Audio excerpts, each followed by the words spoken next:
Inshallah, in this today's short reminder is Fatira. Let's learn together something regarding dua, supplication, invoking Allah subhanahu wa ta'ala for our need of dunya and akhirah. The concept of dua is very important. Let me give you one simple reason. Alhamdulillah, all of us know that according to Quran, Allah subhanahu wa ta'ala has mentioned in black and white that I have created inks and jinn for one purpose, and that is to worship Him alone.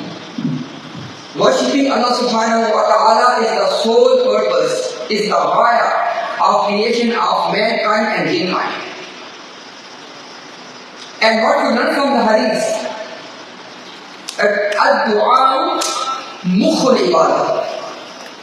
So the purpose of creation is ibadah, worship, and the bone marrow, essence, and the gist of ibadah is ad-du'a.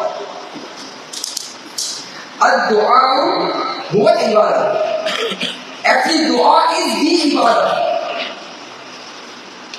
So you can see that we have to be very clear with regard to the concept of dua in Islam.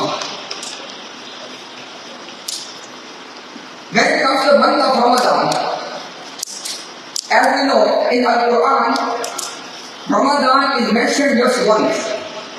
It's Surah Al-Baqarah. And within those ayat of Ramadan and the fasting, Allah subhanahu wa ta'ala has especially mentioned dua.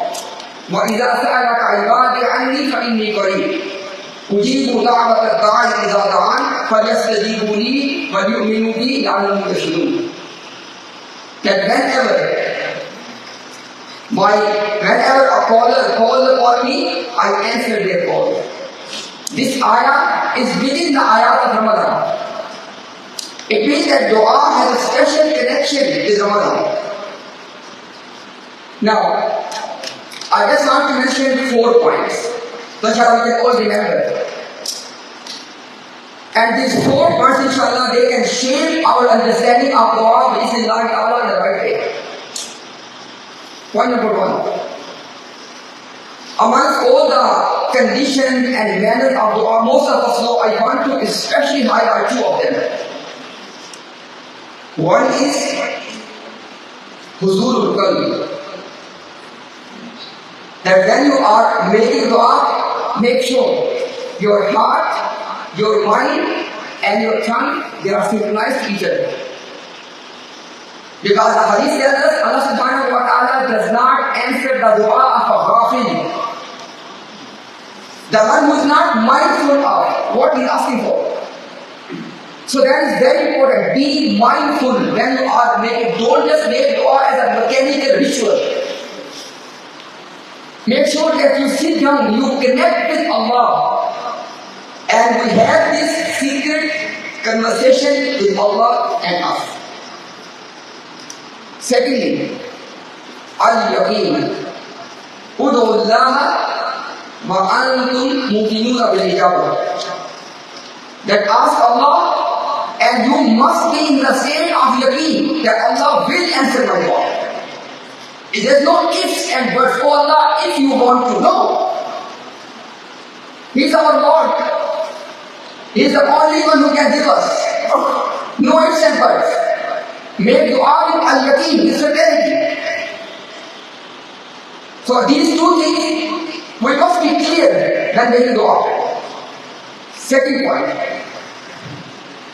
When it comes to making dua, we need to understand something extremely important.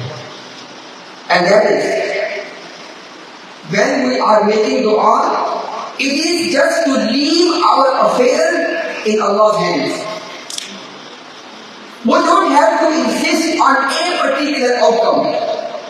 That Allah, in this matter I want this. No. Allah, I have this matter in my life. I want khair from you. Let Allah decide that in that matter, what is the outcome which is good for you. Why? وَاللَّهُ يَعْلَمُ وَأَنْتُمْ لَا تَعْلَمُونَ. Like one of the Prophet said that the people will go to Jannah. One of the reasons will be that Allah did not answer their du'as in this dunya. Because we were asking for things which were not good for us. And Allah made the right decision by not giving us those things. So do not insist on a particular outcome, rather let Allah decide. And then we know from the authentic hadith that every dua is answered in one of 3 ways. Either if Allah decides, whatever we ask for, Allah give it to us. Second way is, because of our dua, Allah removes some harm from our way. Subhanallah. And the third way is, all those du'as who are not answered in this dunya in any of these 2 first ways, they are being stored for our akhirah. Allah subhanahu wa ta'ala will reward the believers for all of the du'as which were unanswered in this dunya. And when Allah will reward us on the day of judgment, guess what? The believers will regret. And they will say, I wish that none of my dua was answered in this dunya. Why? Because whatever you get in this dunya is going to perish. And what Allah will give in akhirah, they will be everlasting.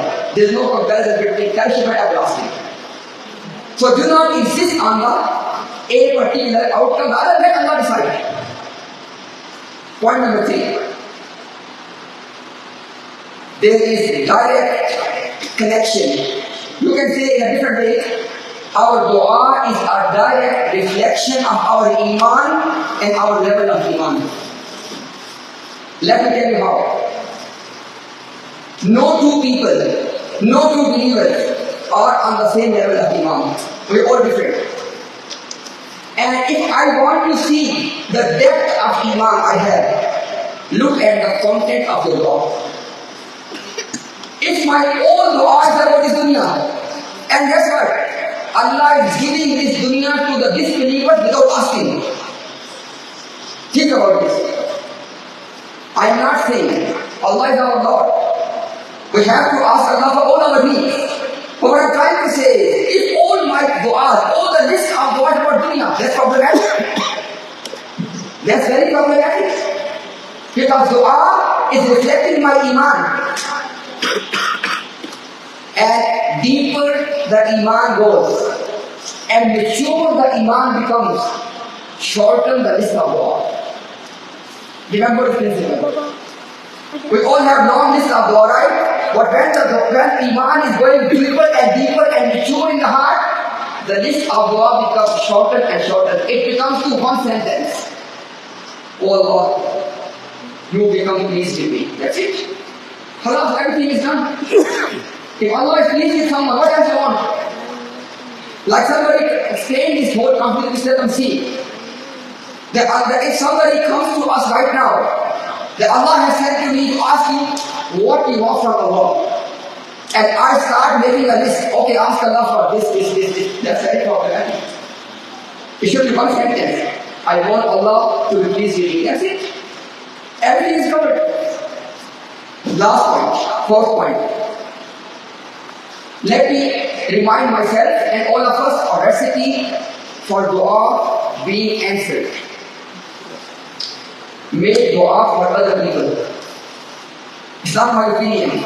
We have the hadith that when a person is making dua for his brother or sister in their absence, Allah sends an angel. And the job of this angel is, whatever dua we are making, the angel says Ameen. And he also says, oh Allah, give him the same. So basically, angels become our companion in our dua when we are making dua for others. But think about this. Think about the purity of the heart of a person who is making dua for other people in their absence. What a wali. What a saint person. Who don't have time for dua for myself. And this person is making dua for others.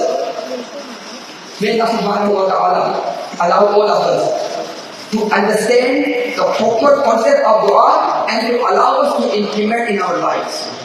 May Allah subhanahu wa ta'ala in this month of Ramadan answer all our du'as of dunya and akhirah in the way Allah wants to answer. May Allah make all of us from His true, righteous, grateful servants.